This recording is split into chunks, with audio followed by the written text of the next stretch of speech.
Thank you. Today we are marking our second panel discussion of Sri Lanka Tourism Expo 2021.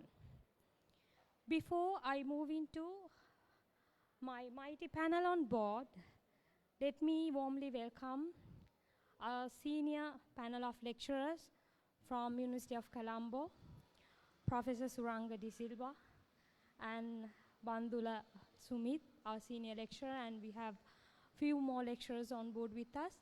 And I would like to warmly welcome all the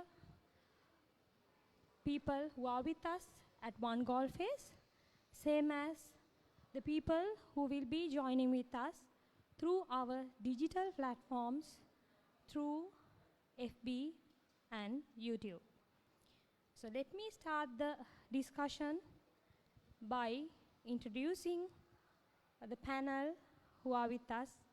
In my personal opinion, I don't think we need introduction to them, but it is my duty to introduce the panel to the audience. Of course, today we have a very special topic placed as our table topic. So let me remind the table topic of the day, that is innovative business development in crisis. Not like other days, today we are going through a crisis. So it is a current topic which all of us need to take right attention if we want to really overcome the challenges that we are facing through. Before that, I have to remind few ground rules. One, first we will have the panel discussion in place, then the audience can raise the questions to the end of the session. Please be good enough to honor the COVID-19 health and safety guidelines during your stay with us. And please keep your electronic devices silent. A kind reminder. This will go for 1.5 hours. Appreciate your 100% attention to the panel discussion. When we look at our table topic, innovative business development in crisis, when I started reading through this topic, I found few interesting subject matters. Actually, they are not mine, they are from scholars. One which was highlighted in so many articles were prioritizing innovations in the key to unlock post-crisis growth. Yes, we expect a huge growth after this crisis. How do we unlock that opportunity? Next thing in the line, crisis present new opportunities and the demand for new thinking. So creativity and innovation is all about new thinking. Emphasize on knowledge creation and sharing of wealth. Sharing of wealth can come in different ways. So that's a very broader topic, and it is an extension to the panel discussion that we are having. So tomorrow and day after also we'll continue the same panel discussion. Without taking time, let me turn to my first panelist with me, who is next to me. Into my left-hand side, Mr. Alexandro Cabela, Senior Vice President and the General Manager, Cinnamon Life Integrated Resorts. Give me a few minutes to take you through his profile, but I will not take the full profile because it might take little longer than the given time for me. It's a very heavy profile, sir. Mr. Alexandro Cabela is a hotelier with over 30 years of experience in the management of luxury hotels and residences around the world. He was the opening general manager of the iconic integrated resort Marina Bay Sands in Singapore. We are very grateful to have you, sir. His career has traversed multiple markers across 18 countries. When we take off Northern Hemisphere and the Southern Hemisphere, he has covered the entire globe, all 4 continents, over 18 countries. That is the spectrum that he has gone over 30 years.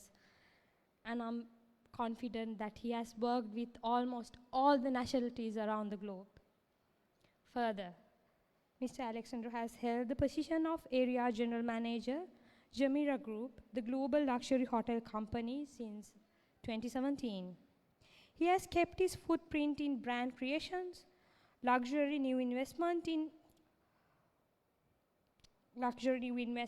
with a passionate manner, and operations of Zabil House of Jumeirah Al-Zif Hotel, that is the first hotel to launch as part of new upscale casual brand of Jumeirah Group.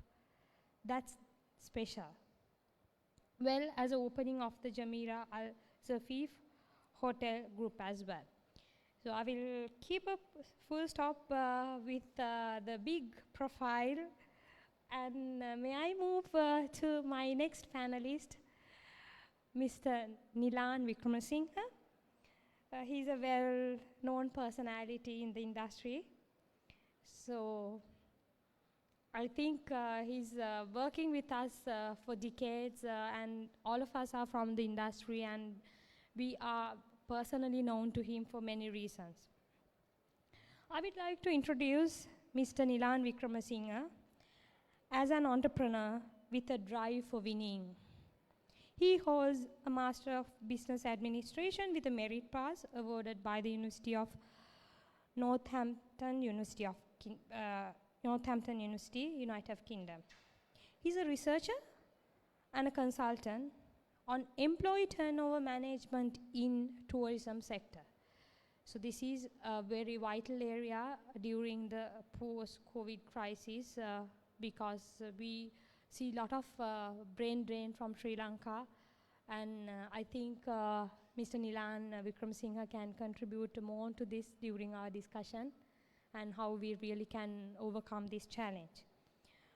Moving on, also he is an award-winning entrepreneur with innovative talents, well known for driving towards operational excellence. Mr. Vikramazinga carries multifunctional expertise in hospitality industry, into sales and marketing, in supply chain management, most importantly, turning businesses into profit-making ventures with his expertise over 30 years. So he actually can turn around basically any business. He's currently holding the chairman and managing director position of Lion Royal Private Limited, Lion Royal Resorts, Coco Royal Beach Private Limited, Lion Royal Tourism Private Limited. Further, Mr. Vikramazinga contributes for the betterment of our industry as an ambassador to Sri Lanka Tourism. He was a special official to the state delegation of Non-Aligned Movement, which was held in 2016 in Margarita Peninsula. So that was a very special event which contributed a lot towards the betterment of our industry. He is a member of Alliance Finance the Court to Colombo, a member of Finance Business Council, member of Inbound Tour Operators, member of Hoteliers Association. Further, he also is a contributing party as a knowledge sharing personality of the events that are being organized by the Tourism Development Board and University of Colombo and many more. Thank you, Mr. Nilan Vikramazinga, for being with us, and it's a great honor and a big privilege to hear your voice. We'll see how the discussion is going to take place. Finally, I'm moving to our final panelist on board with us, Mr. Maxim Vikramazinga. So today we have 2 Vikramazingas on board with me. He holds a BA in Economics and Finance from University of Manchester. He's a member of the board of directors of Conizers Decilon, Theme Resorts and Spa. Is a well-known personality and a very enthusiastic individual. Currently, he is serving as the first president of Sri Lanka Association of Inbound Tour Operators.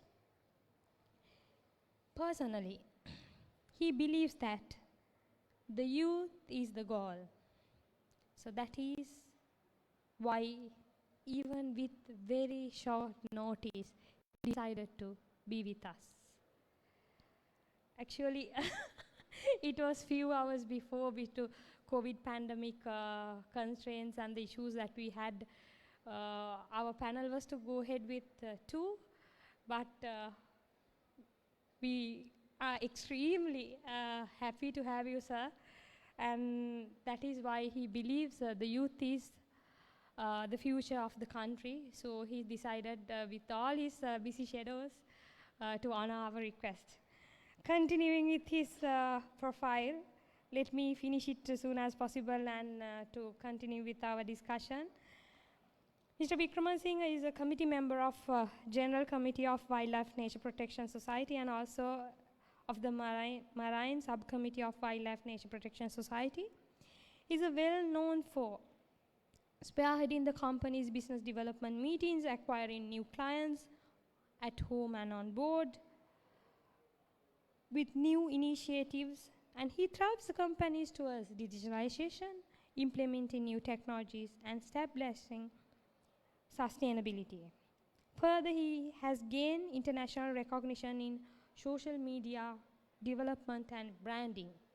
So when we discuss about how best we can promote Sri Lanka as a destination and how best we can create brand awareness, same as Incredible India and so many other brands, we'll see so Sri Lanka, how best we can take it forward.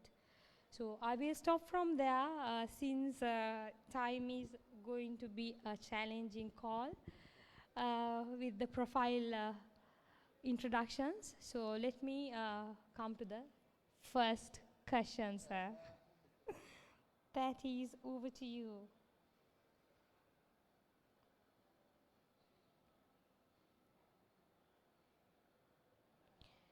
Our table topics will start with the first question, opening to Alexandra. Yes, my first question to you, sir.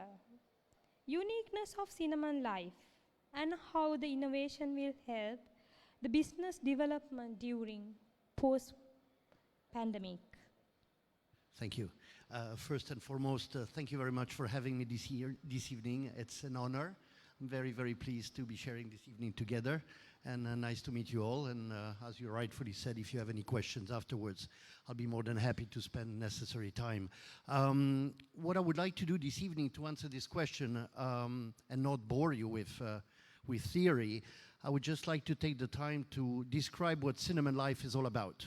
And hopefully by describing what Cinnamon Life is all about, that would answer the question about innovation and what we're bringing to the city of Colombo and to the Sri Lankan country in terms of innovation for after pandemic. As you all know, I was fortunate to be part of the opening of Marina Bay Sands in Singapore. That was the first integrated resort in Southeast Asia, Asia Pacific. That was a very, very big success, followed by the one in Genting in Kuala Lumpur in Malaysia. And I think it only makes sense that we're developing something in the same way, aligned with what has been done in other 2 of our neighboring countries. And that can only beneficiate to the incoming of tourism in the years to come. I believe that the Cinema Life project, beside being an amazing development that I call urban, I call it polish, I call it chic, I call it dynamic. We can qualify it in many, many ways, but most important is the first integrated resort that we will see happening in Colombo. And of course, the first development of such size that John Keels is bringing to the table. So all positive. Now I'm going to tell you a bit about the resort. Beside having been designed by a very, very famous artist, I call him an artist, Cécile Belmont, beside being an amazing engineer, an amazing designer, I think it's an artist. Only an artist can do something like Cinema Life is coming up. I'm sure you all driving by, looking by, when you see our building growing, and we're targeting to welcome you by October next year when we finally open the doors of Cinema Life. This amazing resort has many, many features. 800 rooms of space for guests. Within those 800 rooms, we're going to have about 26 to 30 suites, 4 presidential suites for very high VIPs. And we decided recently to allocate the last 5 floors to an executive club floor level, where 113 keys of the inventory is going to have a different DNA. The rooms are going to be the same, but what will happen is that the software, I call the software the service levels, are going to increase the level of service by having butler service, VIP check-in, an executive club floor lounge dedicated to our VIPs and people staying in those rooms. So we're bringing the notch of a 5-star resort to another half notch up.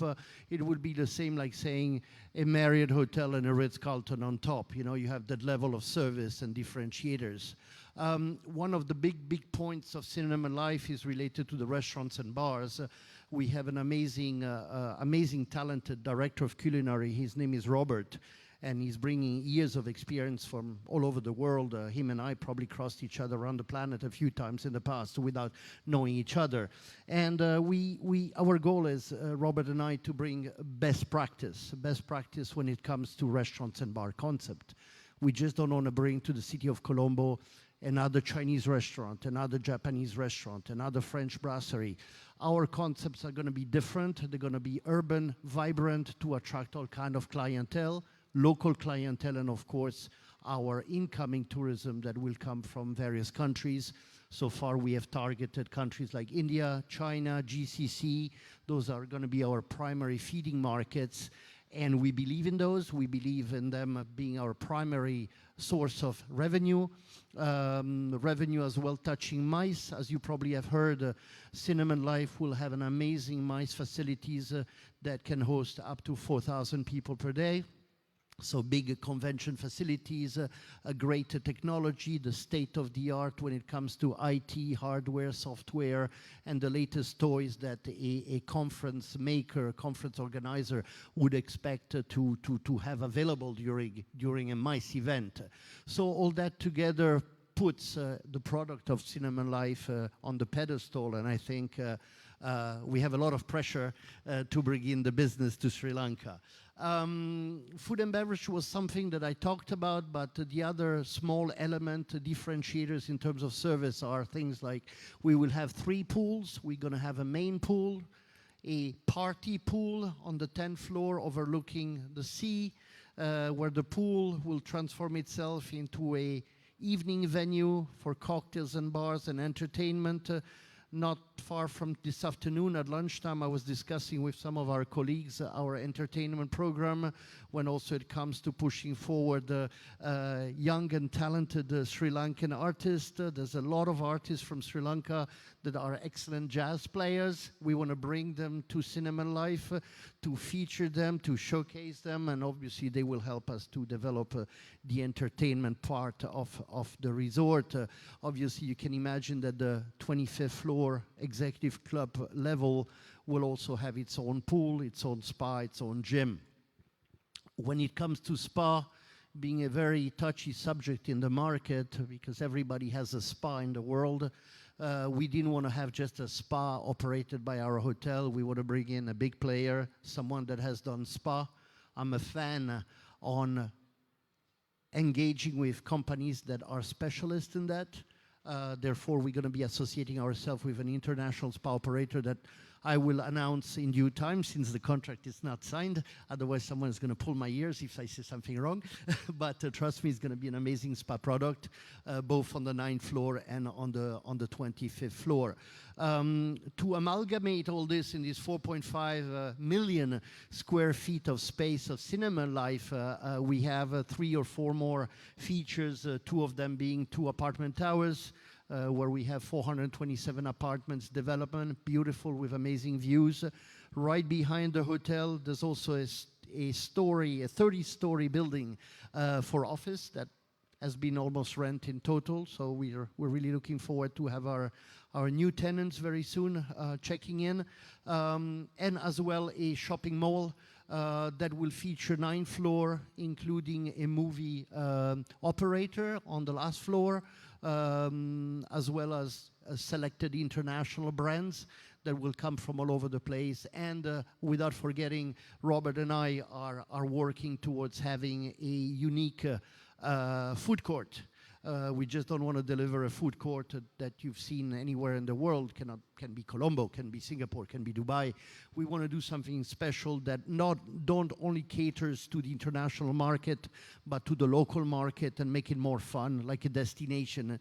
And overall, that's why we call it a resort in the city, and that's the word I used back then in Singapore, because you can very well check in on a Friday in our resort and check out on a Monday without having to go out.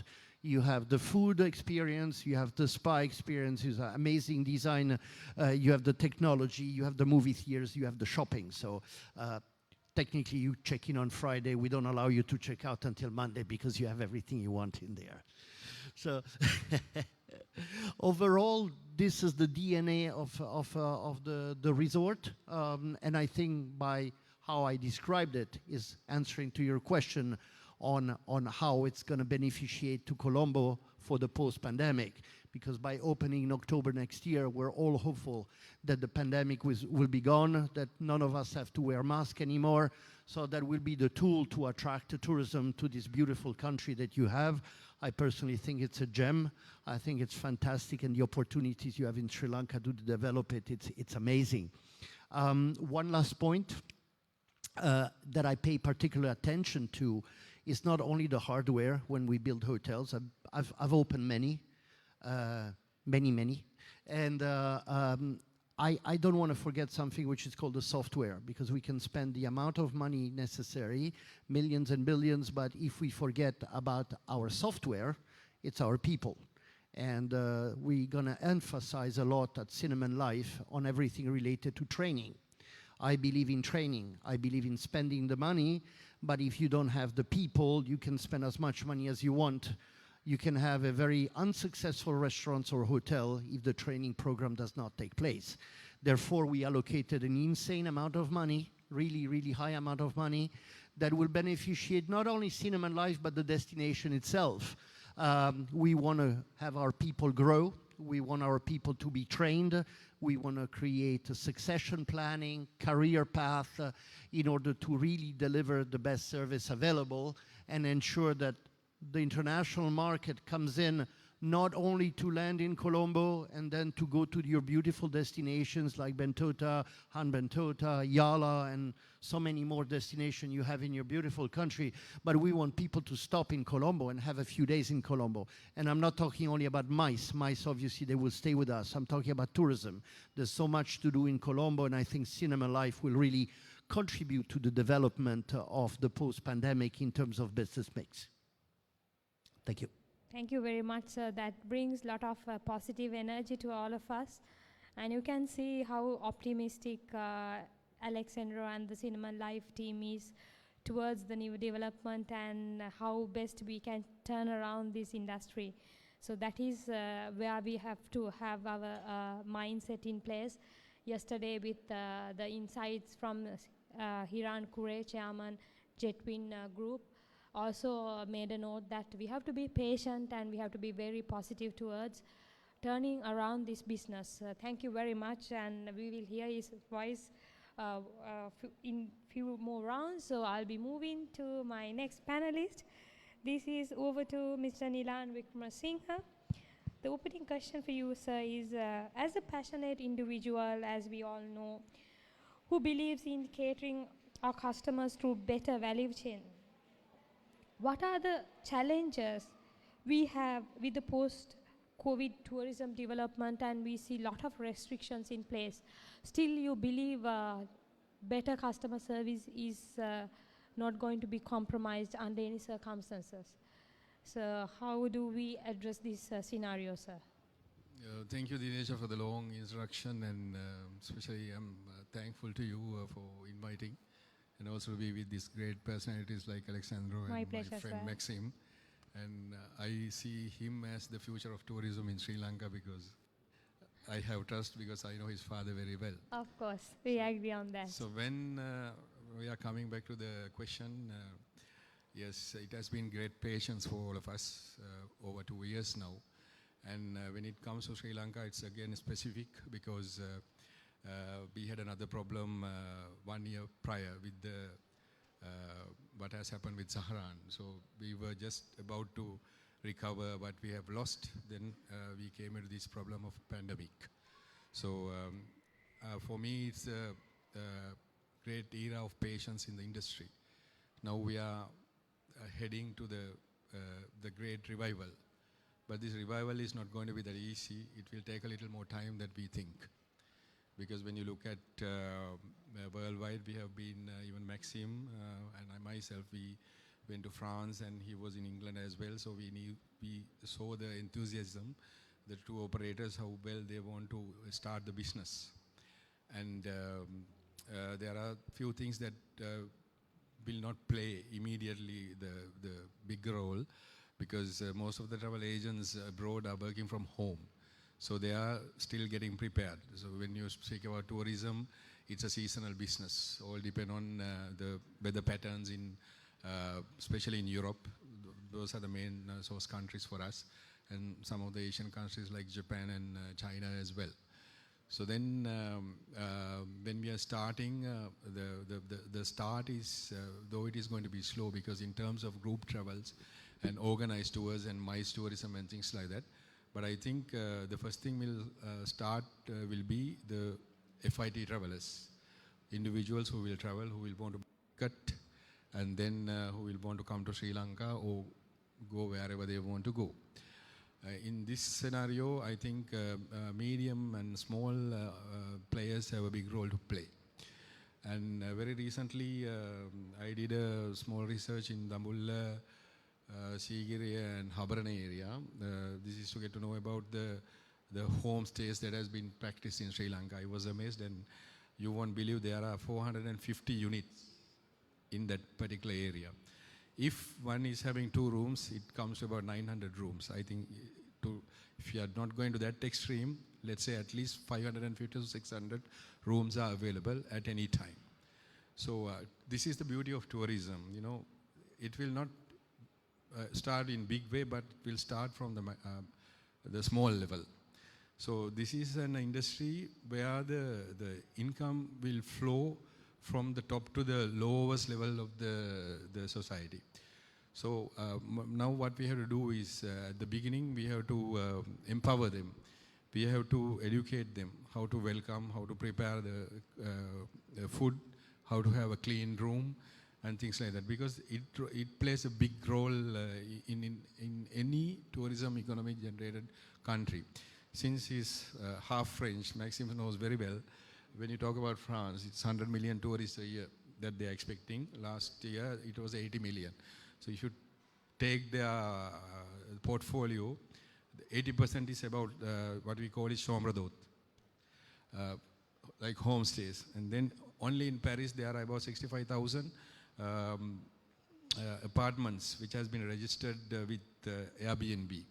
So then you can imagine how well the tourism is going to contribute to this country. In this game, I think now we are in a bit of panic situation. When you think of the small and medium and the bigger players, they know where it goes. But the thing is, now everybody is trying to fight to get their part of the business, their piece of cake. Actually, at this moment, we should see tourism as a country. What country has lost $5 billion? How can we get it back? So are we going to go into a certain end? Are we ready to welcome the tourists who will come first? Sometimes people try to differentiate high-end, low-end, middle class, everything. But for me, all these things are a kind of mindset. So in your mindset, you can be a small traveler who looks for adventure, but you must be having a big purse. That's how I see it. Yes. And the people who will come, who will travel first, is the late 20s and late 30s. They are more adventurous. They will want to experience, they will want to see more things. So then I think Sri Lanka, what we need to do is, I think the government was a bit late, but we have started the accelerated vaccination program. If we can announce the world that Sri Lanka has vaccinated 80% of the population, that alone will do the marketing which you can't do by spending millions and billions of dollars. Because everybody is looking for safe travel, safety, travel without hassles. So then, in this scenario, so we'll have to have a little bit of patience, but the challenges, if we are to think now, we know very well that our hotels, especially the hospital industry will have a lot of challenges, because most of our hotels have been closed for more than 2 years. So according to the climatic conditions of Sri Lanka, you have humidity, you have dampness. If you have not maintained your hotels properly for about 6 months at least, then it will be very difficult to service your clientele, because you get the dampness and then the problems come with the employees, because now I know most of the hoteliers, individual or group or corporates, they have been trying hard to retain their employees by paying half salary, 75% or whatever. Now, as I said, there is a panic. People are recruiting for higher salaries. Will the employees whom you have protected will support you? Will they stay with you, or will they move? And so people had problems. It is a struggle to live for last 2 years. And then some have left the industry and gone to another. Don't know whether they will come back or not. And some have gone to other countries. Some have gone to Maldives, Dubai, and other areas. And wherever the employees have been kept, now they are also trying to get a good bargain. It is similar. The travel agents are like that. DMCs are like that. Tour guides are like that. Hoteliers are like that. So as I said, everybody is trying to get the better piece of the cake. So, but we have to have a little patience and think as a country, and then move forward. That's how I see it. Thank you very much, sir. So it's all about how do we work together towards the betterment of the country. So it's over to you, the first question of the first round. As a professional who is best known for brand creation, development and innovation, how can Sri Lanka be innovative in managing post-COVID tourism opportunities? So I would like to cater this question more towards the development of digital media and how best we can turn around and communicate our business strategies. Yeah, well, thank you very much. Firstly, thank you, Dinesha, and it's a pleasure to be here with all the panelists and all of you all. So I think, there's at the moment, something that's very important is consistency. I think there's a big lack of knowledge. Actually, we're talking about it, how hard it is to travel. You don't know what you're supposed to do, whether it's a PCR test, whether it's not. I think now as a country, Sri Lanka, we've kind of settled on what is the entry restriction. So in the short term, it's very important to be very consistent in the messaging and the message that goes out there.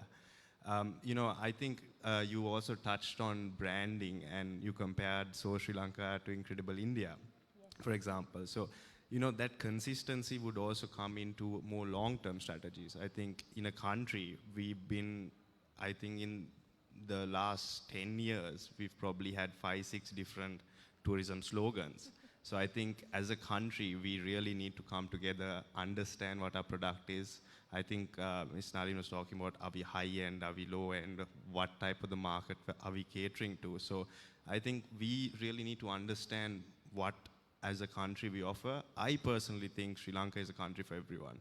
And I don't think you can really change that at the moment, because, like Mr. Nalin said,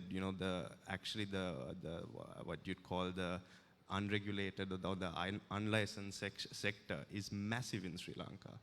I think in terms of, I think it's around more than 70% of individual properties, if you look at booking.com, are not registered. So at the end of the day, this is very good because what it means is that ordinary people can come and get into tourism. But so we also need to know when we're doing that messaging and when we're doing that branding that, you know, Sri Lanka could be you know, home to brilliant integrated resorts like Cinnamon Life, really high-end hotels, but also a bit for the low end. So I think having that consistency and really knowing what we're going for and creating the few steps on how to get there is very important. So what I think I'd like to see is, you know, that consistency, you know, in the short term, in terms of our policy that we have, and then communicating that even in the long term with the campaigns and everything that we do. I think that's extremely important. I also think, you know, that right now, you know, there needs to be a bit of authenticity as well in our messaging. You know, from our personal experience, so at, you know, theme resorts, what we also try to do is be very concise in what hotels are, who they cater to, and I think that's extremely important so that you attract the right clientele. Yeah, and just be very true to our concept as a destination. Yeah, I think, you know, there are lots of different things that we have to do to be a bit innovative at the moment. But I think at the moment, what I think everyone in the industry really needs is a bit of a good, consistent run. And as Mr. Nalin was touching on, and I don't want to touch on too much, is that actually for many of the hotels, many of the even DMCs in the country, that starting back up is not very easy. And I think we also need to make sure that we can assure the same quality that we used to give, because at the moment, the industry is becoming very, very competitive. You know, so I personally have seen a big booking flow, but now recently with different Asian destinations opening up like Thailand, I have felt like there has been a little bit of a reduction. And because you can see those destinations getting pushed forward with, you know, for example, travel agents and other people. So maybe I think what we need to do is to just keep communicating really, really efficiently and very openly on what Sri Lanka is, because that Sri Lanka is open, that, you know, we do not have many restrictions when you come to Sri Lanka. And then, of course, equally important is that, you know, we all do our part, I guess, and go and get vaccinated and make sure that, you know, COVID doesn't spike again, because I think that's the last thing that we can really afford as an industry, or at least as a country, because yeah, if that does happen again and we have to go into another lockdown, I think we're all going to be in big trouble. So yeah, what I'd say is just at the moment, you know, just be consistent. We need to be a bit consistent, go back to our basics, try and come back to previous levels we had. And then after that, I think, you know, there's plenty of innovative things that are coming, but at the moment, I believe for most companies, you know, it's about hitting that right balance, because a lot of companies in this country, we're not as fortunate as Europe, for example, where most of the salaries were paid through furloughs. You got a lot of grants and aids. I think we're all quite grateful that we had moratoriums and such facilities to us. But, you know, a lot of companies had to keep paying salaries through their reserves. So, you know, we need to just get that, you know, I think that stability, and it's not coming as we speak, you know, so it'll take a bit of time. So once I think we build that platform, there's plenty of, you know, innovation that we really can do as a country. Thank you. When we wrap up the first round, it's all about time has gone. We have to overcome the challenge, and we have to get up from our sleep mode. And Mr. Nilan made a special note that it's a high time. When 18 months were gone without a business, our properties has to be in the right position, and we have to do marketing proper, and we have to be consistent if we really want to get the business turned around by next year. And if we are too late, then our customers will be taken by the competitors. So that was what was the... yes, of course, sir, yes. Sorry, I just wanted to add something, and thank you for all this. I fully support what you just said. I also think that we have an opportunity here to, of course, everybody thinks about COVID to be negative impact, but I think there's also a positive side of COVID that slowed us down a bit. And I see that with our marketing plan. I mean, I don't want to bother you with lots of numbers. I will have a team of 62 dedicated people for Cinema and Life, and we'll all work together to develop mice and events and so forth. But for example, when I was asked last week, Alex, do you want to go to ATEHM? Do you want to go to ITB? Do you want to go to WTM? Well, my answer is no, because we would be wasting our time now in those big travel shows. Nobody's attending it. So we manage as well to save money on that. And we're spending the money where the fish are. I always believe in fishing where the fish are. And right now, I'd rather spend the money to really focus on the feeder markets, i.e. for Cinema and Life, India, China, GCC, and develop with them, show our presence, granted if we can travel there, instead of just coming and show up at ATEHM, WTM, and at the moment there's not productive enough. So I always believe in the fact that there's something wrong that happened to all of us, but it's also good to turn it around and see how positive we can play it to our advantage. And as you rightfully said, most important is communication.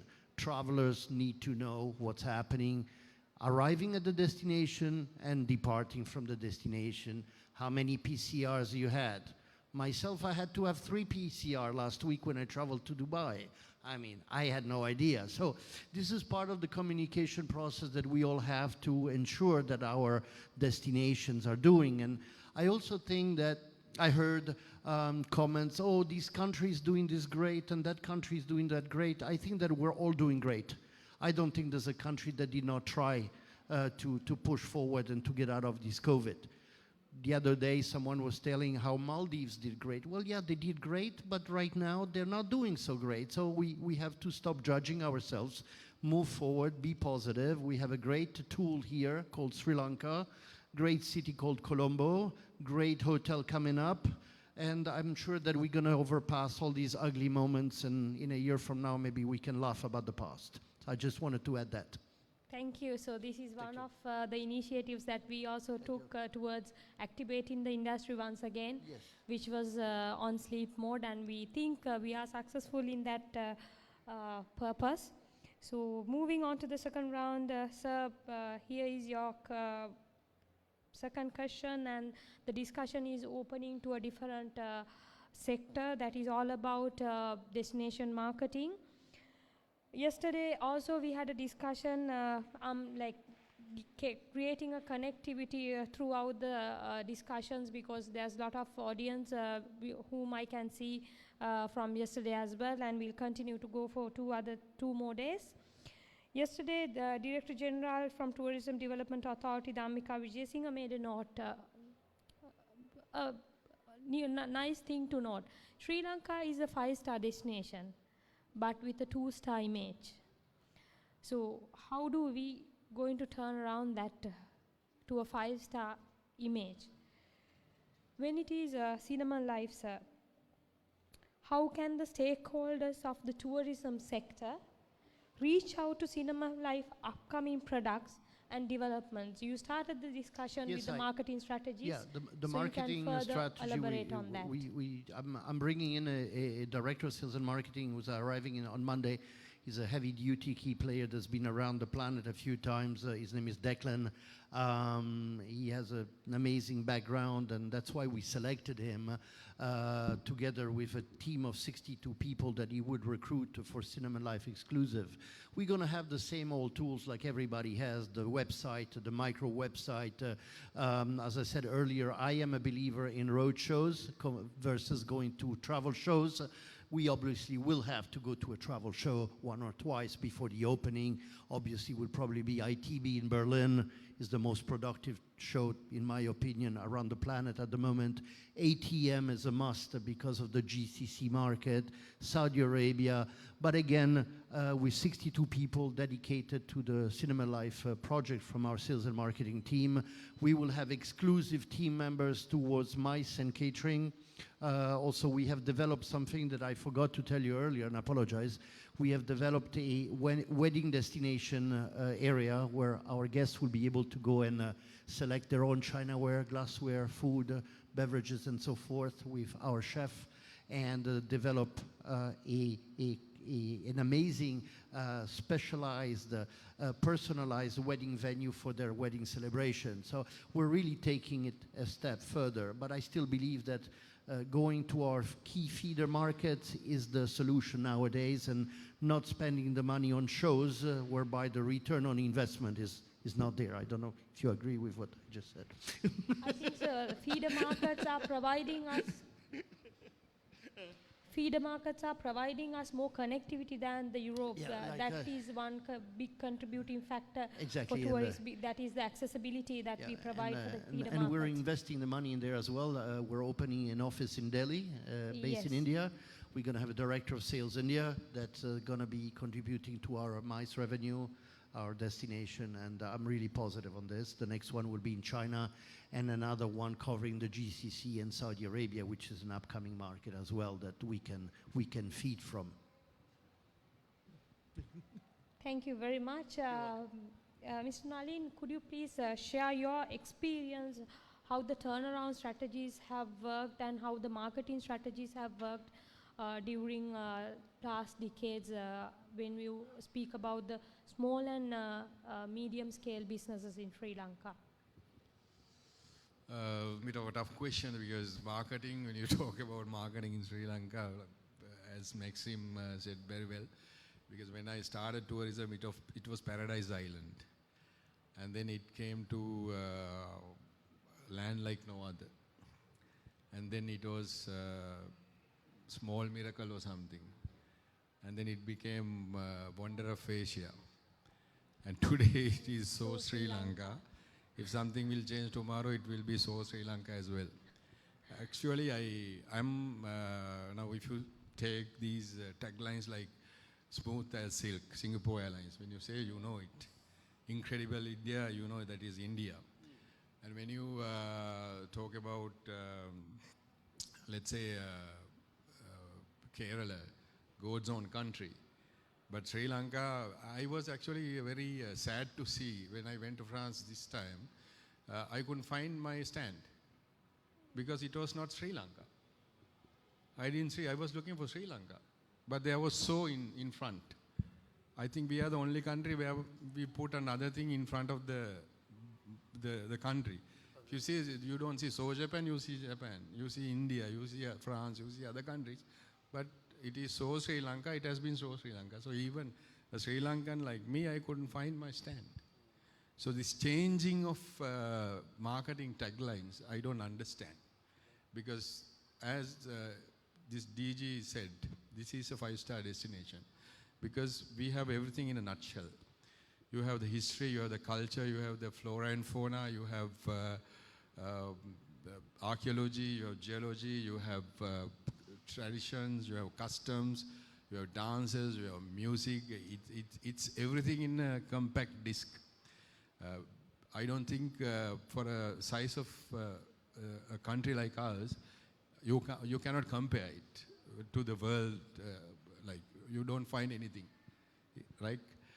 So still we are struggling to find a good marketing tagline. So this is the problem.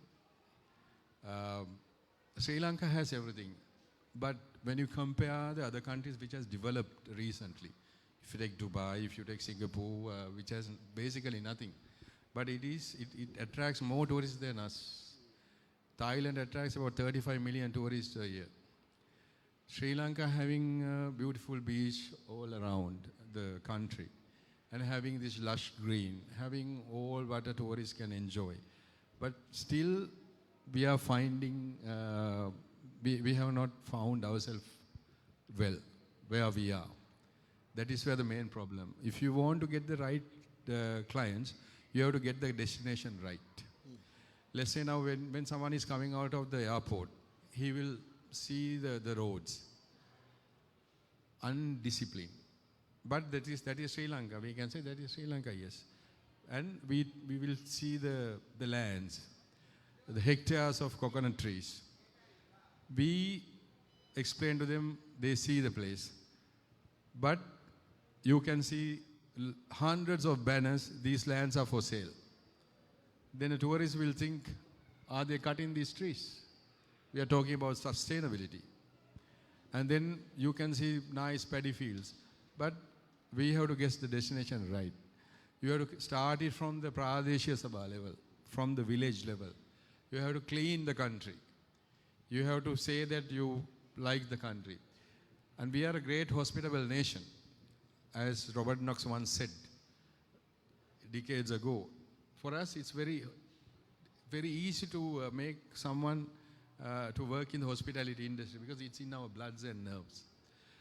And while having everything, we still couldn't find the niche how to market Sri Lanka. So as medium and small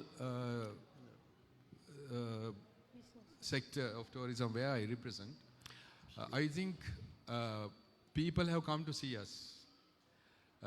They have done their researches through guidebooks, through internet, maybe word of mouth. Word of mouth is very powerful today. Facebook, Instagram, whatever, it is the word of mouth for me. So then people talk about this country, people talk about the population, and then they want to come and see the place.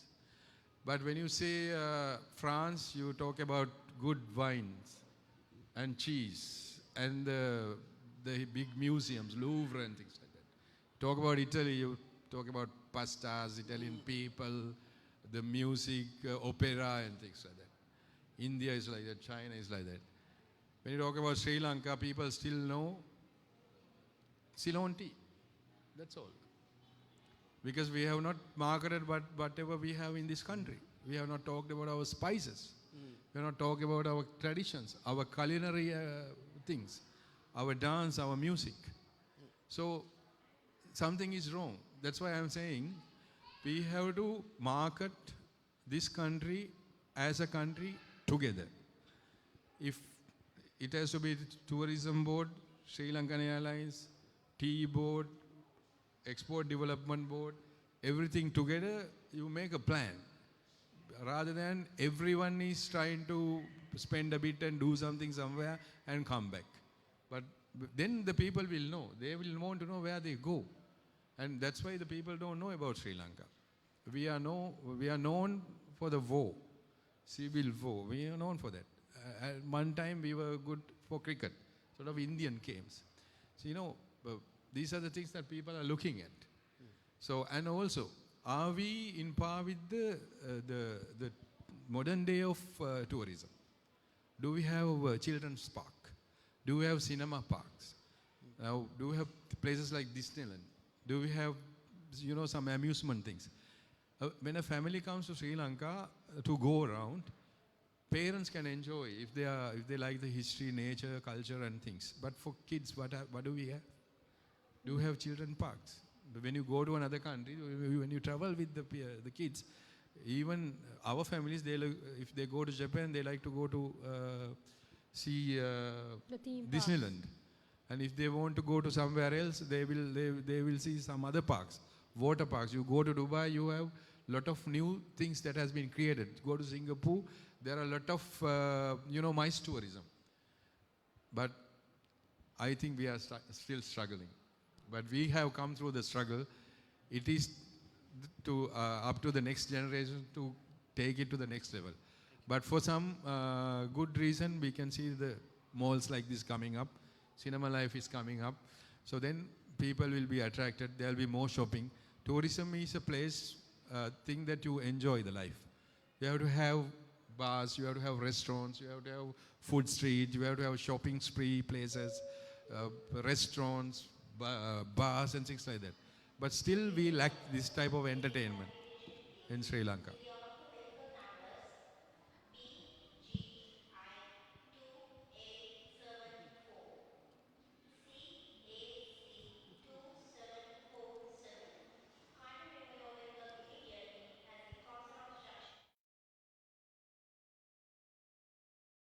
Add on to the same? I couldn't agree with you more. And I'll give you an example, your example on France. I faced the same example with my team. I took some of my senior team in Dubai at World Expo. And what you just commented on, what you unfortunately experienced in Paris, we experienced it in Dubai. And one second.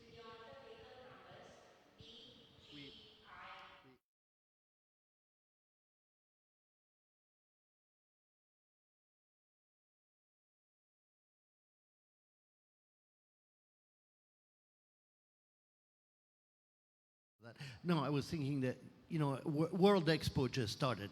It started in October, so it's been 4 weeks that it's up and running. And I shared that with some of my superiors for the company I work for. And I think we have a tremendous opportunity there, since Expo is going to last until March next year. So we have December, January, February, March. We still have 4 months to really showcase Sri Lanka, as you rightfully said. I mean, when I walked into the pavilion, I was expecting, and I've been here only in your beautiful country only 2 years, but I was expecting to see something about the beautiful food culture, about the spa, about Ayurvedic. I was expecting to see things related to sapphires. Sri Lanka is very famous about that. I was expecting more, and having said that, I saw many countries in the same condition. I'm not going to say that Sri Lanka was the only one at World Expo that was in this condition. Mauritius was the same, Seychelles was the same. A lot of other countries didn't make the effort, but I think in view of our beautiful destination here, we have an opportunity to do something. We have 4 months to showcase Sri Lanka, and I think will be very beneficial, as you said, for travelers. I mean, talking about France, the other day in Dubai, I felt like I was in Paris. I don't know what Emirates Airline did, but everybody was speaking French. So they probably made an amazing amount of packages with Emirates from Paris to Dubai. And I think we would have had an opportunity to showcase Sri Lanka to all these Parisians and French walking around, say, come and see what we have. But if we don't show what we have, nobody has a magic ball to know that we have great beaches. We have one of the most amazing destinations for surfing, for kite surfing.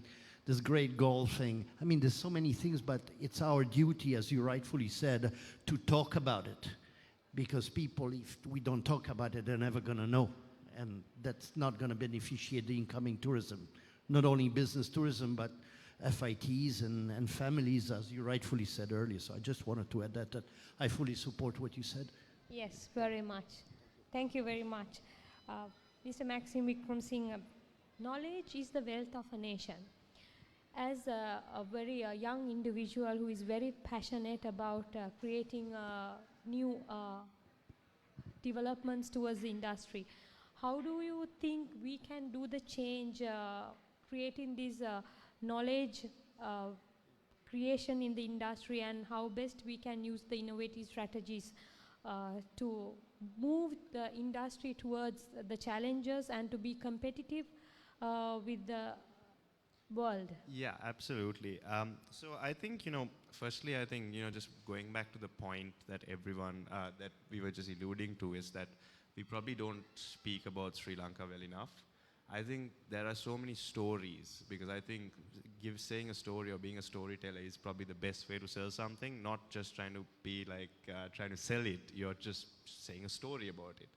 And I think that is something that's really lacking. I think when it comes to even, for example, I mean, I didn't have the opportunity to go to Dubai, but I think that's a bit of what is missing, the story behind a lot of things. I mean, we have amazing culture, we have amazing arts, crafts, things like that. And I think we need to, I think, it's not easy, because I think for a lot of people, the language barrier is there.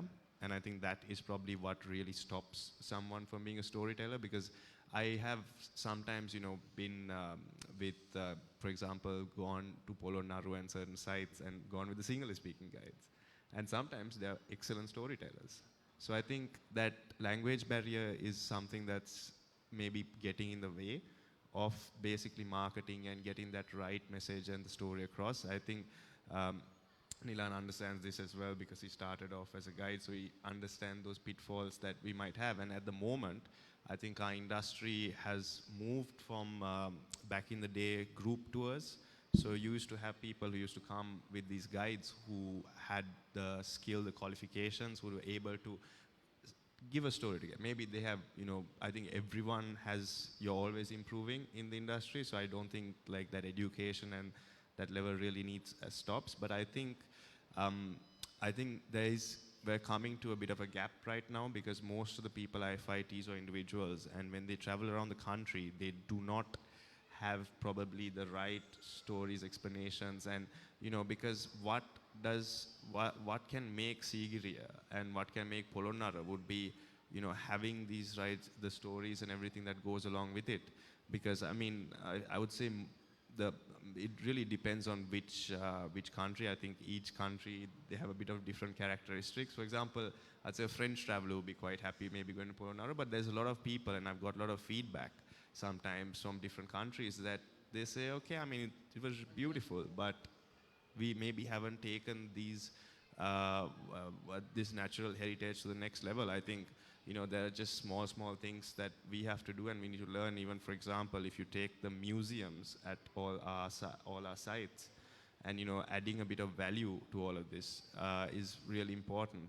But I mean, coming back to it, I think we're always learning. So even us during the pandemic, I think one of the first things we did at our DMC Connaissance de Ceylon was do a free French course for chauffeurs, because I think there is a lot of interest to come in tourism, but we really need to, I think, brush up that level. I'm not saying that we're not capable. I'm saying there's always more and more you can always learn, and you can always take yourself and your guiding and whatever it is to another level. So I think that's extremely important in terms of education, how we can go to the next level. I think also when we're talking about branding and marketing, I mean, I really think it's time that we start learning from the best, because I think just speaking a bit as Andrew, I know that, for example, for Cinema and Life, they're hiring the best. So I think it's, as a destination, I think we have a lot to learn, and there's no shame in it. I mean, I'm still quite young, and I know there's plenty of things I don't know about. So I am not really going to pretend, but I think what I have seen in the time I've been working is there's a lot of progress and a lot of things we can ask differently and do things a bit differently in terms of it. So, just having the right people in the right places, I think there's a few things to sell Sri Lanka which we need to do, is to have a presence in all the countries. So I think it's been a couple of years since our tourist board has not had officers in the major source markets. So I think they're looking to rectify that through agencies and representatives. But even there, we need to make sure that these representatives are the right ambassadors of Sri Lanka. Because if they know just, a Sigiriya Polonnaru, if they've never done a bit of Ayurveda, if they've never gone surfing, or don't know all these little things, I think they might not be representing Sri Lanka the right way. So it's not a very easy thing, but I think, there are also constraints in the current government and the setup we have, is that I think, wages in the government sector are capped quite low to attract the right professionals to come in. So I think it's a big thing. And I think, going through all these issues are extremely important. And I think these things getting over the pandemic, we can easily do it.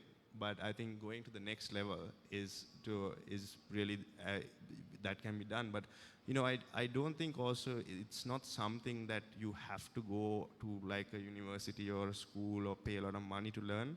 People can learn themselves. I think all you have to do is just go down south or go to Arugam Bay. And I don't like the term beach boys, but, these guys are extremely good at what they do, because they speak, they've got the accents, but they speak good English. If they are surfers, they're really good surf instructors. I mean, most of them. So, I mean, there's a lot of that talent in the country. I think it's just about, harnessing it and, just going in the right way. So I really think, I mean, I just think these are just things that most countries will face. It's just, you have to always keep trying to aim better and better. And you see, education and passing knowledge, sharing knowledge is one of the best ways of getting there. Thank you very much. We are moving to the second half of our discussion and to the latter part of our discussion. So this round will be fully focused on the take-home message. And it is being always emphasized on the change that we believe. Yes, all of us believe in the change, and we want to be the ambassadors of that part of the change that we want to see in the world. So we are going to look at what is the take-home message of our discussion today. And as part of individuals who are representing the industry from different levels, being in the private sector, being in the government sector, we'll see how best we can contribute, and as Alexander said, we have few months left to do the best, because if we invest our time, energy and money and knowledge, of course we can win the game. So there's little time left for us, so this is an opening for the same. So I'm going to the final round and the conclusions that we have to give towards the day. Finally, what is your recommendations to the industry in managing business during crisis, and what is your recommendation for our stakeholders of today's discussion? Thank you. I think that, and I love the conversations we're having today, and I was thinking when you were talking about the storytelling, to me, to my team, I always talk about telling a story and how good Apple tells a story and how good Nike tells a story. Amazing. You know, they could sell you anything. They sell you a watch in plastic, you're still going to go and buy it because they can tell you that story. So we have so many tools here to create stories about this beautiful destination that we could make it an amazing, amazing future income for us. Coming to your last question, I think that safety is first. I think safety in terms of recommendation for the industry.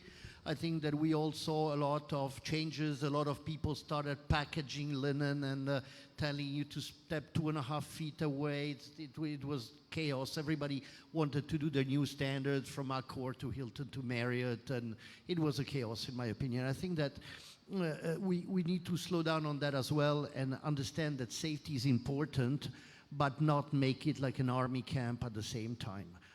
We all know we got vaccinated. There's a vaccine. There's a potential, what do you call it? You can still catch the pandemic.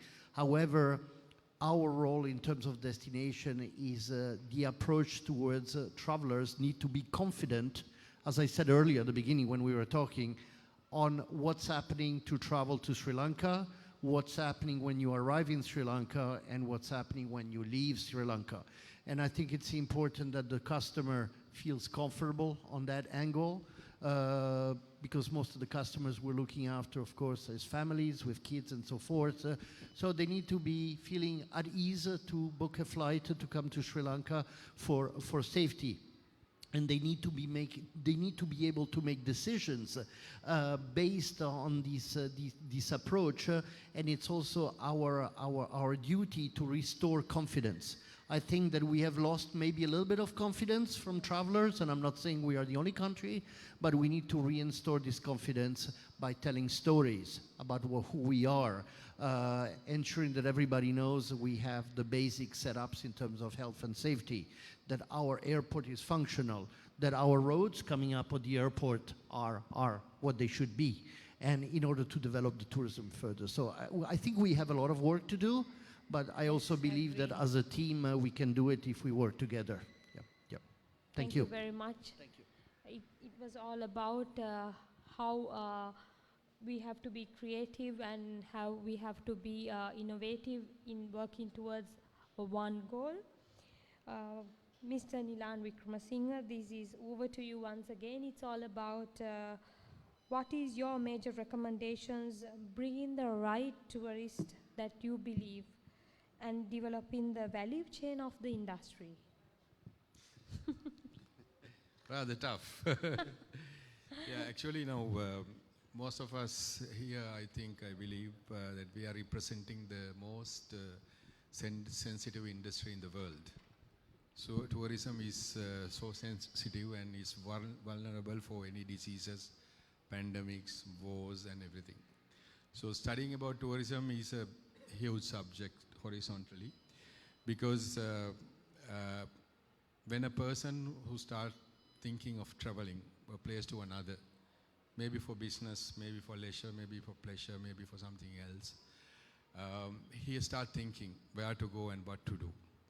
So tourism for me is a subject that we should study from the time that mindset starts working, where to go, what to do and where to be, and since he returns home and look at his pictures and think about his past experience, whatever he has done, and he thinks he's satisfied. That is the key. So, and at the same time, tourism represents the biggest value chain in the world. So everyone has some connection to this industry. You name it, it is there. Agriculture, fishing, jewelry, you name it, everything is there. Everything is tourism. So we have to keep everything intact. And whole world, or as a country, Sri Lanka has to work together. In my opinion, what I tell my hospitality employees, you should welcome your guests with a smile. Make sure he goes back with a smile. When you have a problem, customer care is the first thing and the last thing. And I have given all of them a blank check. First, you satisfy the guests, then we settle the accounts. Make sure when you settle the accounts, you might lose the job also, because it can't be costly also. Then they have to pay attention to everything. So, I mean, empowering your employees, educating them, and training them how to satisfy the guests. I think that is where the whole story goes. While agreeing with both of them about the storytelling, this is what I believed also since long time. Because when we talk about country planning sessions, marketing and things, everybody will talk about, Maxim knows very well, he knows very well. They talk about the banners, posters in trains, taxis, and do some television propaganda work. Those things are it's like lighting. People in Europe now, they are not interested in looking at televisions. They don't spend their time, they don't waste their hours and hours in front of a television. But there are travel channels. We can tell our stories to those travel channels. I think, Maxim, if you can remember very well, the Monkey Paradise. When the Monkey Paradise was telecasted in France and in everywhere, a lot of families came to Sri Lanka to see the monkeys of Sri Lanka. It's a beautiful story. And I have seen some criticism in by own journalists saying that they have taken us for monkeys. But someone who has not gone in depth to the thing. And there has been documentaries about tea planters and tea plantation and the way of life of the tea pluckers. I can tell you very well, a lot of people came during their school vacations to go into the tea plantation and see what they are doing. So rather than spending millions of money just for kind of illuminated publicity, it is better to go on long-term things. Do documentaries. Do about our Perahara processions. Candy Perahara itself is the biggest, it can be the biggest cultural show in the world. We are not talking about it. Our Sinhalese and Tamil New Year, the things that we practice, and the way of life of people, the way of life of the Buddhist monks, how the clergy work. There are amazing stories to tell to the world. When they look at this, when they look at the people, when they look at our rivers, when they look at our people and the seas and things, and make a story with this. And then it will be long lasting and more people will talk about it, and that will give an urge to come to Sri Lanka. So we have to make sure we welcome a tourist with a smile and he goes back with a smile. Exactly. Absolutely. Thank you. Thank you, sir. That's a beautiful message that all of us can take home. May I conclude the session with you, sir, with the final question too? Sri Lanka tourism is a vulnerable and a sensitive industry over many decades as a country when we consider. Due to political and environmental factors, as we are well aware. What are your suggestions towards resilience building of Sri Lanka tourism? Thank you. Yeah, good question. I mean, I would say like Nilan said, I mean, the tourism will always be the most volatile industry because you're not just moving goods around, you're actually bringing human lives into the picture, and you know, it's a leisure industry, so everyone wants to have a good time. No one wants to be hassled, and I think, yeah, and I think that's also like on safety and security. I can't agree more. We need to make sure that even with COVID, that you make things as safe and secure, but not overbearing as well. But yeah, just coming back to it, I think for the resilience of the industry, I think I think need a bit. I think the government has supported it and did take a bit of a, I would say, kind of a bit of a risky call as well when they opened up the country, because statistically, I don't think a lot of people were against it actually in the general public when they were going to open the country almost. So yeah, I think for short-term resilience, I think that really works. But in the long term, I think as companies and individuals, we need to always remember the fact that tourism will always have its ups and downs. Hopefully not as many as we've known in the last 30 years, but I think every company, everyone needs to have have plans and resources kept aside for it, because I think that's not just I think that's anyone in any situation. You need to always look after your savings. But I think for the resilience in general, what we probably should do also is look at the sustainability of the industry. So I mean, in terms of numbers, in terms of the experience we give, and make sure that we also don't try and grow too fast, which is very important. So I think that's very important, because I mean, there are a few examples out there of countries that might be going in the wrong direction in that sense. So I think that's very, very, very quite important, especially when it comes to protecting our resources. I mean, we've seen, I think with the Express Pearl, the damage, I think the damage in terms of public relations, something like that can cause. So it's important that we make sure that we are taking care of our country, because at the end of the day, I think the country is what attracts people more than any of our businesses and all of that. So I think that's extremely important. Yeah, and I think also to build resilience, we have to always look at creating something a bit different, being a bit authentic. For example, in the last few years, in terms of hotels, what we were trying to do is create different experiences, whether it's a restored tea factory in Mandaram, Nuwara, a place where tourists had never been to before. Ayurvedic resorts, which are actually the best performing resorts after the reopening, because we're around 60-70% only foreigners for this month. So I think it's very important to also dig into all these different niches within the industry, because often within these different markets and segments, you get a lot of people coming at different times of the year. They get people wanting to stay for different things, and it makes our portfolio much more diverse.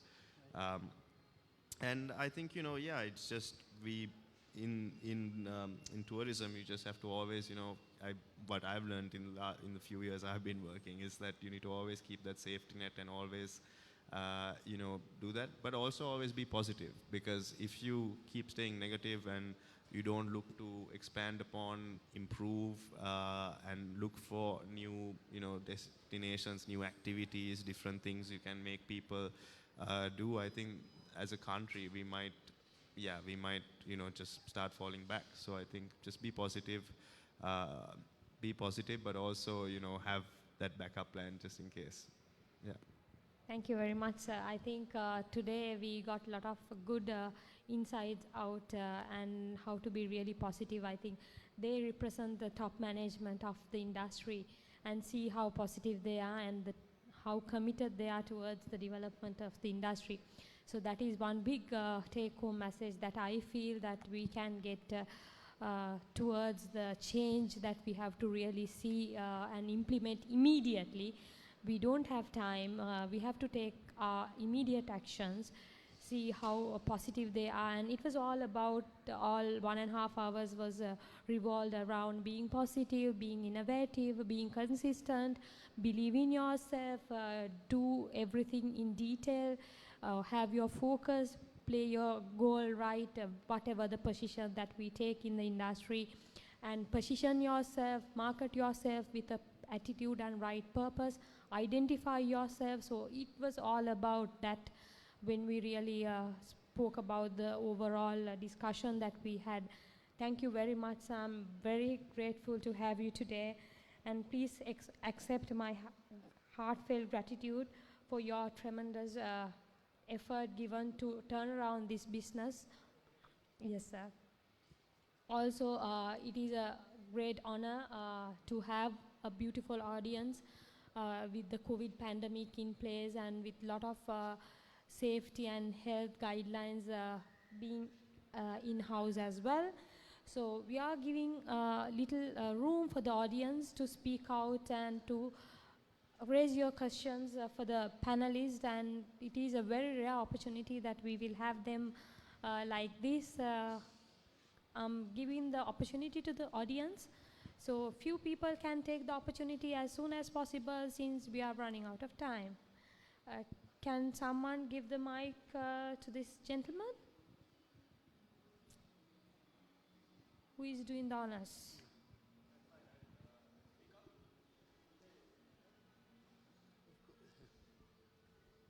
Of course, all. Can I pass the mic? Yes, thank you. Hi, first of all, it's a pleasure Hello. to be here, and pleasure to meet you, Sir Alessandro, and Mr. Nalin and Max. Pleasure. Likewise. It was a great forum where you all discussed many key factors as well. In the recent past, you've seen like how we could expand more and get more inflow of tourism coming into Sri Lanka, more tourists as mean. At the moment, we have recently, in the last week, we had the French direct flight coming back to Sri Lanka. Yes. How could we improve more to get more countries getting the direct flights coming to Sri Lanka that would expand more of our tourism and more of our tourists coming into Sri Lanka? You want to take this one? Thank you for the questions. Very good, actually. Yeah, it was really good news to see that Air France is coming back to Sri Lanka and flying out of Sri Lanka. I think it's great, and I think, you know, the more the better. I think that, you know, we have many opportunities with key big players like Emirates Airline, of course, Qatar. I think Emirates and Qatar were the first one to fly out and fly back once we opened the airport. So I think that the more interactions we have with these key destinations that are feeder markets. I'm talking about cinema life at the moment. I'll let the other gentleman speak about the current show. India will be great. China will be great.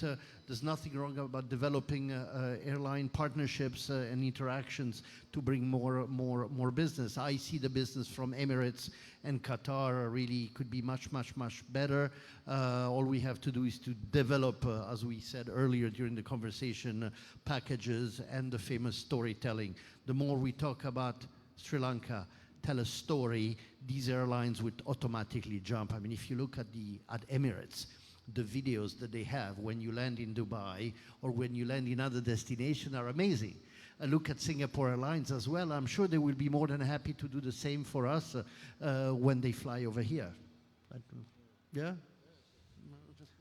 Yeah, I think, you know, we're in a way, we're quite lucky that especially when we go to Europe, when you think about Europe, we're actually quite strategically positioned for all these Gulf carriers and all of that. So I think we're quite lucky. But I mean, yeah, I think if the demand is there, airlines will definitely fly. But there's also the role that as a national carrier, I think they need to really do and find those, we can really find the right markets through it. I mean, it's not easy because it's very competitive, but I think even, you know, Sri Lankan and Air France starting at the same time is not a coincidence. I think they both want to try and get that business because they know it's there, one before the other.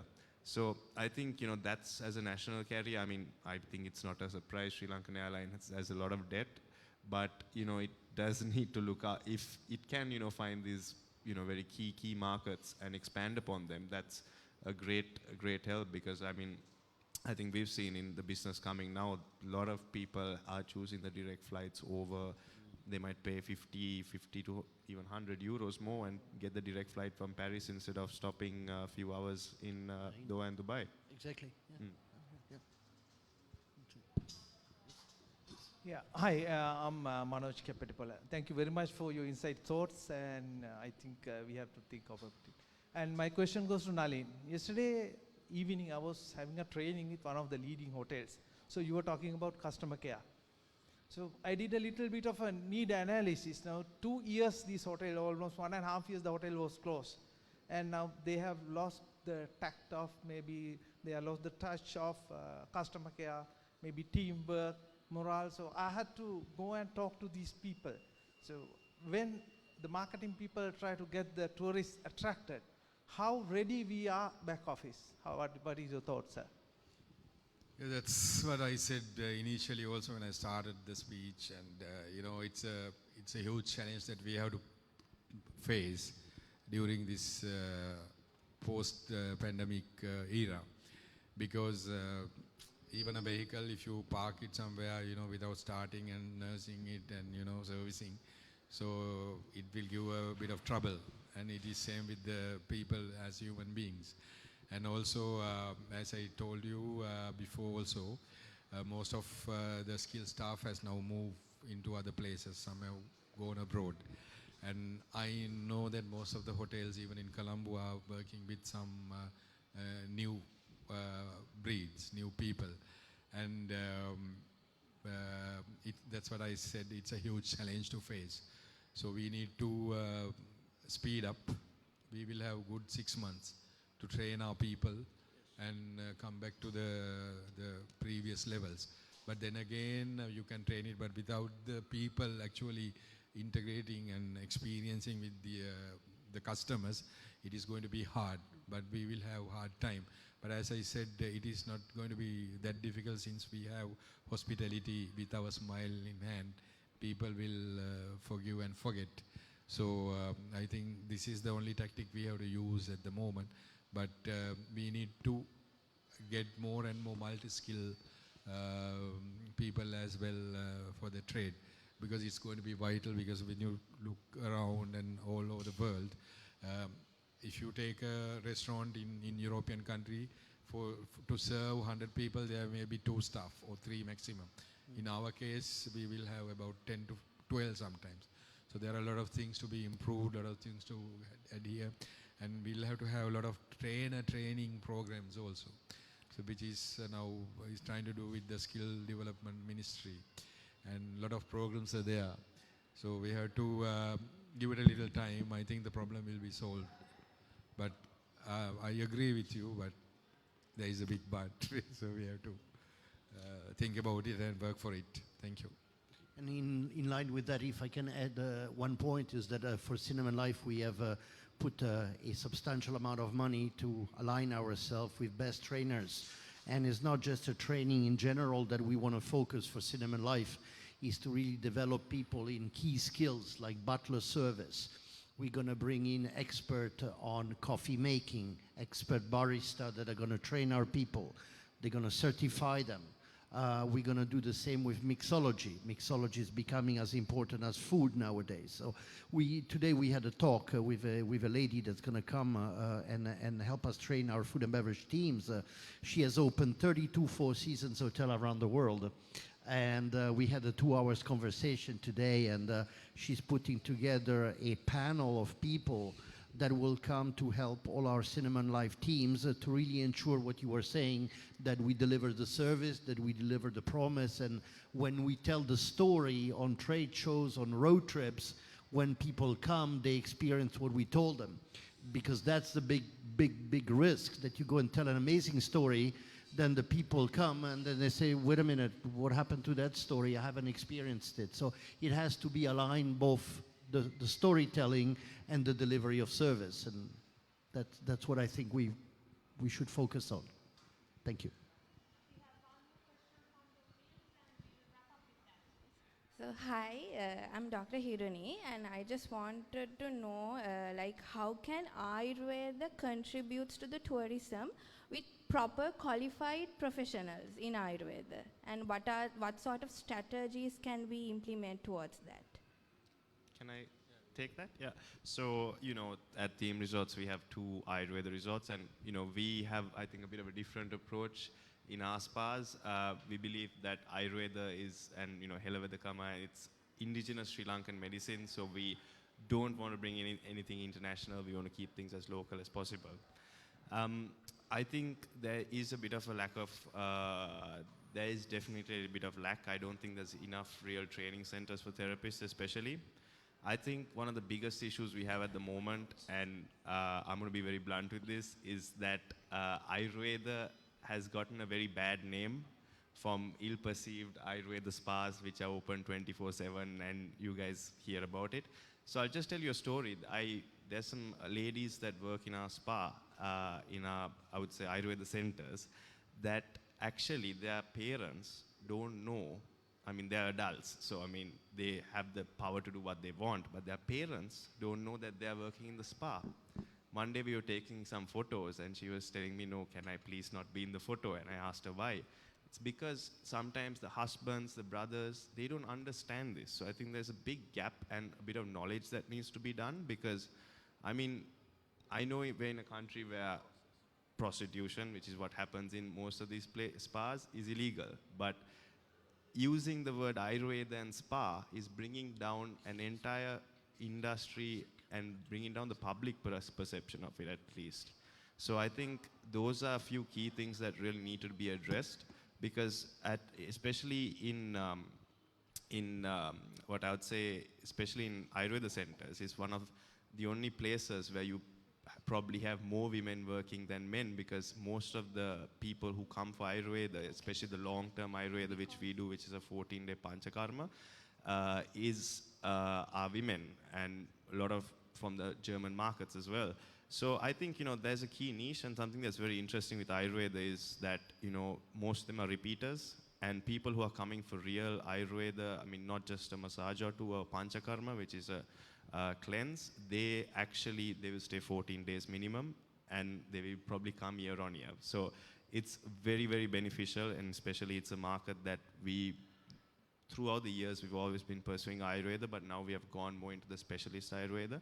So I think in terms of doctors, we are doing quite okay, but in terms of therapists, there's that big misconception that really needs to be addressed at the moment. And this is something that I have seen. I feel like it's, I don't know, I think when many people hear the word spa in Sri Lanka, I think that's what comes to your mind. But it's totally different. For example, in our centers, it'll only be a women who will be massaging women, and men who will be massaging men, especially when it comes to full body treatments. I mean, reflexologies and foot massages is a bit different, I guess. But so, I think, those are the little key things, but it's a very, very good market, and it's something that we really need to brand and market ourselves. We've started working on the term Helavedakama, and personally, I feel like that's okay, but we can't forget the word Ayurveda, because Ayurveda is known worldwide. And there's basically only two countries that practice it, India and Sri Lanka. So India is known as a destination for Ayurveda, but that's why we need to also be a bit smart when you market. I mean, it's all about, SEO, capturing the keywords and things like that. So if you keep pushing the word Helavedakama, then you lose out the people, because you have to already build up and create the story behind it. But in practice, when we say there's Helavedakama, but none of the hotels really do Helavedakama. I mean, it's all interlinked. So I think there's key things like that when we are marketing it, that's very important. And, the market in India is massive, and I think a lot of it is starting to come to Sri Lanka, because I would say in terms of quality and value for money, I would say Sri Lanka is a bit much better. I'm a very biased personal opinion, but yeah. So I think, Ayurveda is definitely a good thing, but, there's a few key issues like that. Thank you. To add something for that, because I also run 2 Ayurveda spas in my both hotels, and I want to say that we have some amazing doctors, especially the young generation. And they treat you in Western medicine and Ayurveda medicine and everything, because there were occasions that, one occasion where a German client came to my beach hotel, and he had a wound. He is diabetic, highly acute. He that wound has been cured in 1 week. And he says in Germany it takes about 3 months. So it gives the talent and the ability that we have. As Maxim very correctly said, we have a problem of therapists. and we should have a therapy school or bring some therapists from outside. And when he said quality and price, yes, I agree, because now that area, I don't want to mention the name, the market is decaying because of the health and cleanliness problem. So we have a very good opportunity. And I personally believe I don't know whether we have lost the bus also, because this beginning of this pandemic would have been the best opportunity for us to market Ayurveda in Sri Lanka only with the elderly generation. He knows very well, I know, and you all must be knowing. In Europe, America, with the winter, a lot of people are dying with the flu and everything. And they were scared of COVID. And if we did a proper propaganda and proper way of approaching this clientele, we would have never had our hotels closed. We would have brought all the home for the elders into Sri Lanka, which would have been a very big market. These people, when they come, they are not running around the world. They just want to stay in a place, go to pool, and with some loose restrictions, we would have done wonders. And by now, we would have marketed our Ayurveda into the top levels. But it is never too late to be better. Nesma. Yes, sir.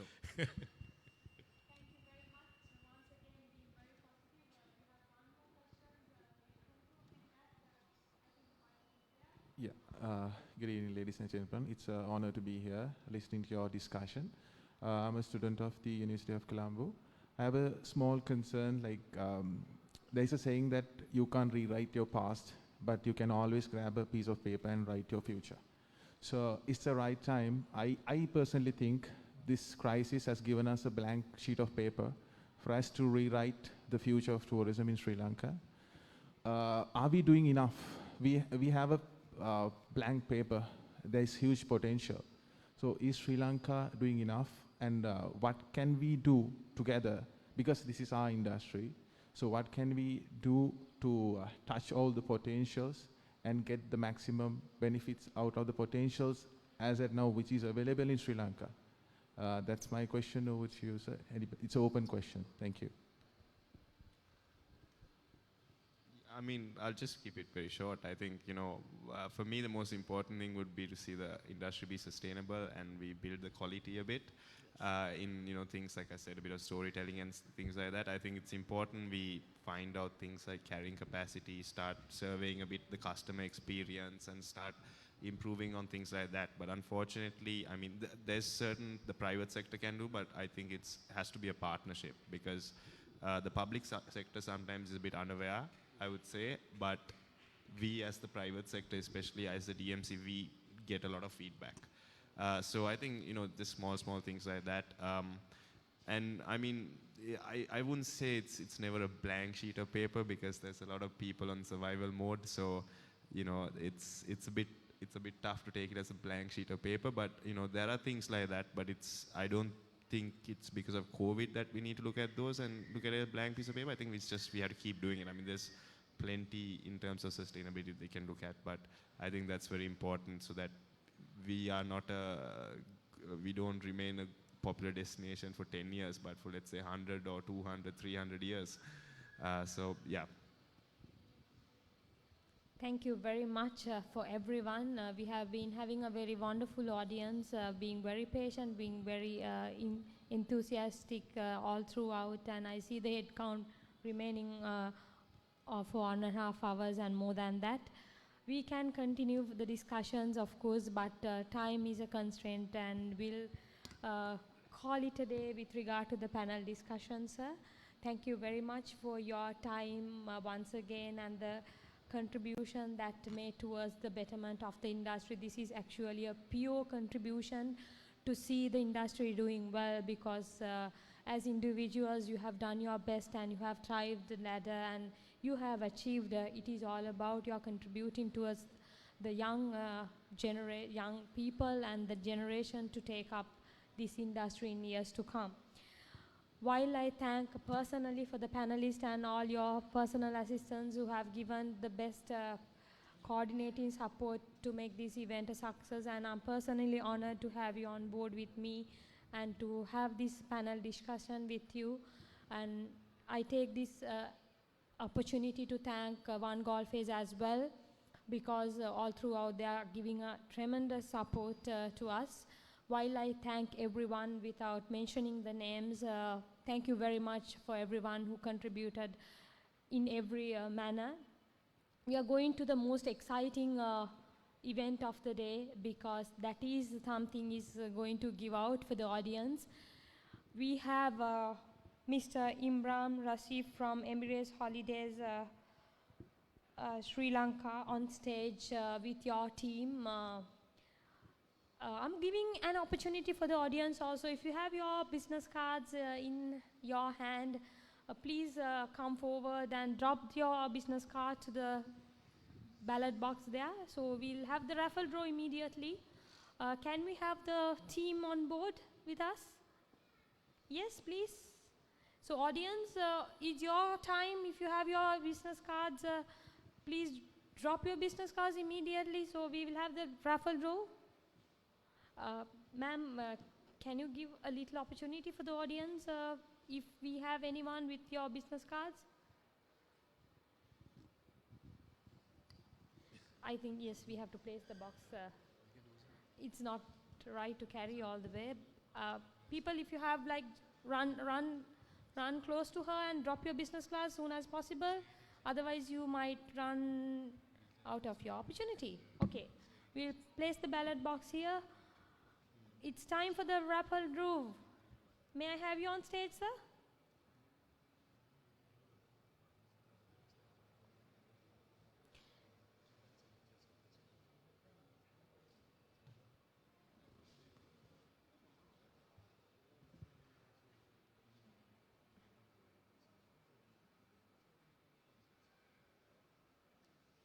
All good. Thank you very much.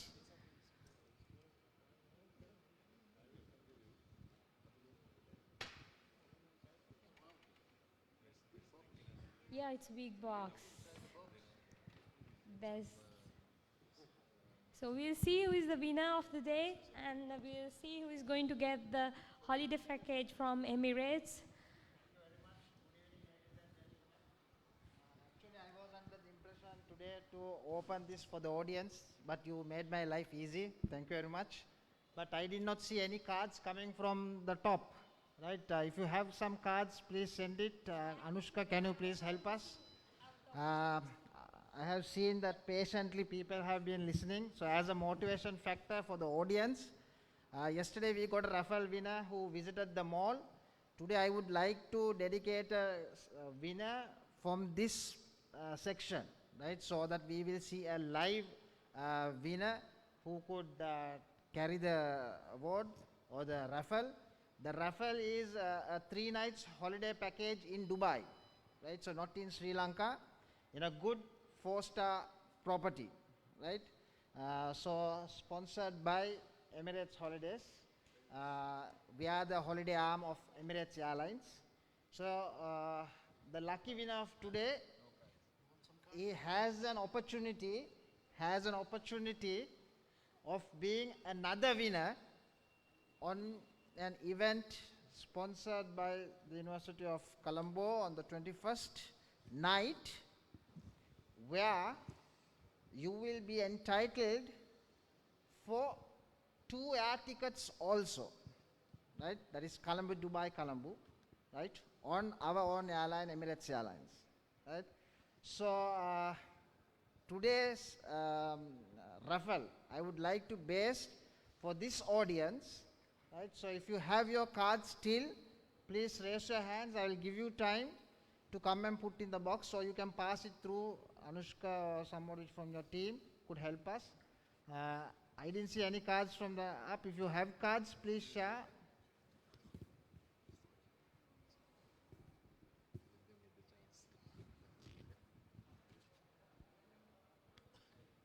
Right, thank you very much. Let's see who is the lucky winner.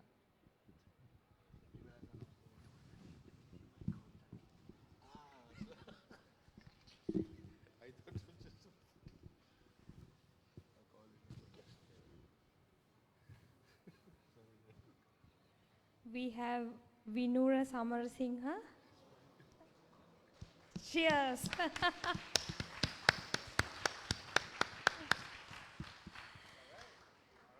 So it's over to you. So you are the lucky winner of the day. Maybe have a photograph. Congratulations. The actual award we will be giving it on the 21st. So you might have the opportunity of winning 2 air tickets. By the way, this hotel is for 2 people of your choice. Yeah. So congratulations once again. So we'll keep in touch. Thank you. Thank you very much. So we have left with one of the most important events of the day to call it a day. May we have Professor Suranga on board to give the token of appreciations for the panelists.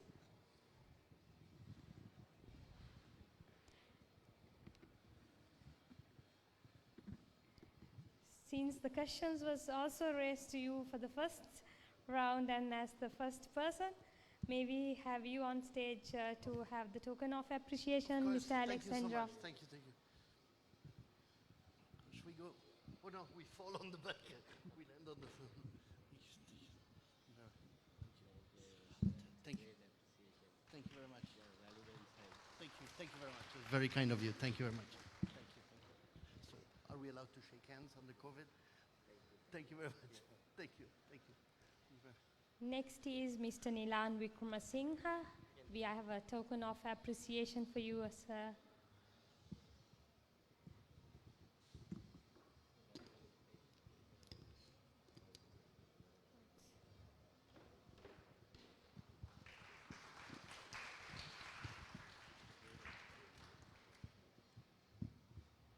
To do the honors, may I have you as well?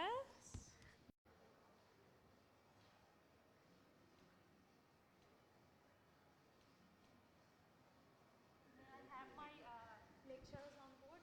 So Vikram, please on stage.